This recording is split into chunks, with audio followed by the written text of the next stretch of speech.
Hi, darlings. Dr. Lucy here with an episode of Keto in the Car. I know that we had committed to starting at 8, but I'm running a little late this morning. Now, part of that is that I have been spinning my wheels a bit in my brain and recognizing that that's what's been going on. It's tricky for us in Melbourne. There's stage 4 lockdown, so it's hard. And I think that's what we're going to talk about this week. So we were going to talk about real food, which we will, that will be incorporated in it. But one of the things I really want to talk about is this idea of the fear or the uncomfortable feeling of uncertainty. Okay, so I know, unprecedented times, hey? But uncertainty is something that as humans we don't deal with very well, and it's normal. It's part of actually our primal DNA protective mechanisms to be fearful of things that we're uncertain about. Now, I often tell this story. Imagine you've got a cave woman. She's in her cave, and everything in the cave, it could be caveman, is very familiar to her. And then she's got her cave front yard, and she's very familiar with everything in the front yard. And she knows that in the corner of the front yard, there's often a snake hiding under that stone. So she could be, mindful of that. But the thing is, when one day this woman has to go out to a village, perhaps, and she's walking along a path, and she can see, maybe it's a flattened field. She can see everywhere. She's quite comfortable. But then she has to come to a forest. Now, her brain knows that the forest could have something, scary in it, could have something threatening in it. So as she goes through this forest, she is very mindful. She's looking around, her pupils are dilated, her hair standing up, she's ready. Now, she gets through the forest, all okay. Thank God. She gets to the village, does whatever she has to do. As she's coming back, she sees the forest. Oh, God, there's that forest again, maybe. And she's all ready, looking around, wondering what's going on, looking for threats, doesn't know that tree, not sure about that rock, just keep your eyes open, blah, blah, blah. She gets through the forest, no problem. Over time, over time, the woman has to go to the village a number of times.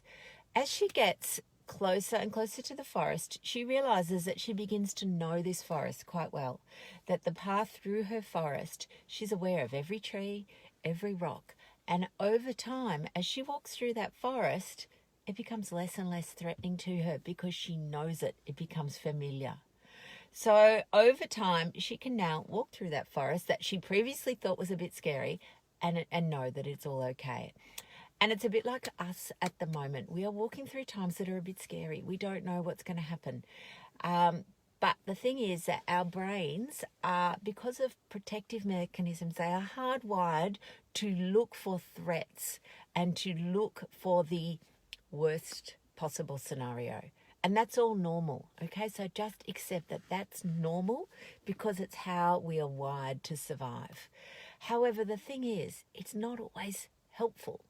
Okay, it's not always helpful to be worrying about what might happen when we know that, honestly, for us, we can control a lot of our environment. We're not like the vulnerable cave woman. Okay, we have control that we can adopt. And I think the key is to really focus in on what is your focus, what are the things that you can control. So again, for the majority of us, we live in lovely, houses that are warm, that have heating or cooling if you live up north. We have clothes that can clothe our body. We have access to food. We have access to water. Yes, we are doing remote learning for parents with small children, and that is really hard. And for me, telehealth is really hard. At first I thought it would be fun, and I'm sure parents thought that at the start of remote learning. Oh, this will be fun, so easy, we're all at home in our pajamas. Yeah, telehealth's not fun, I'm telling you.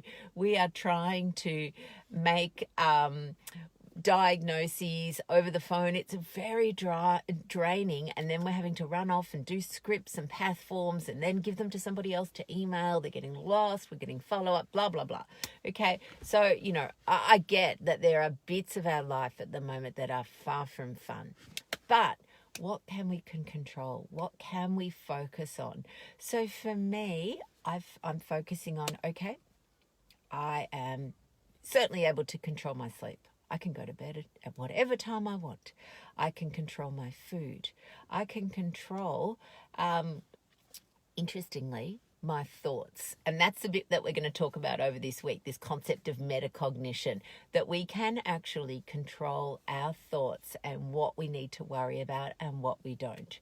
So look, and it takes practice. Don't worry, you're not going to get it in one go. You know, that's how we are. Every skill we need takes practice. Now, I'm going to finish up soon, but I guess I have become in some ways a master of managing uncertainty. So I know that a lot of you know I have muscular dystrophy. It's a really tiny bit of a rubbish disease. And it basically causes wasting of my muscles. And my future's a bit uncertain. I live with uncertainty a lot. I don't know how or when the next kind of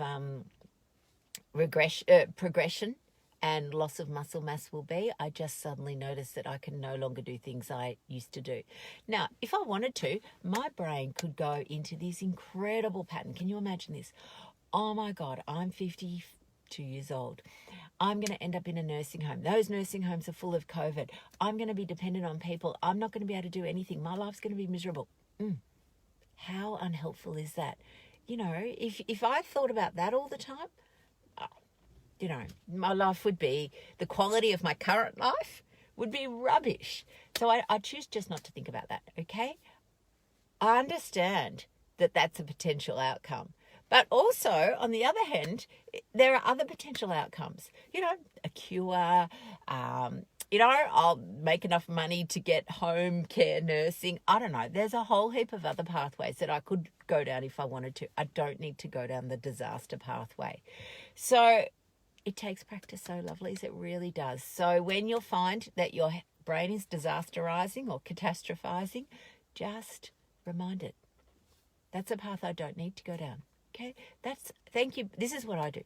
Thank you, brain, for protecting me. I understand that's what you're trying to do, but it's all right. I've got this. So that's you guys. Okay, you've got this. We can all get through this. We are awesome. Awesome August. We are all awesome. You guys are awesome. And I better run off to work or my first patient will not think I'm so awesome. Okay, bye, beautiful. See you all.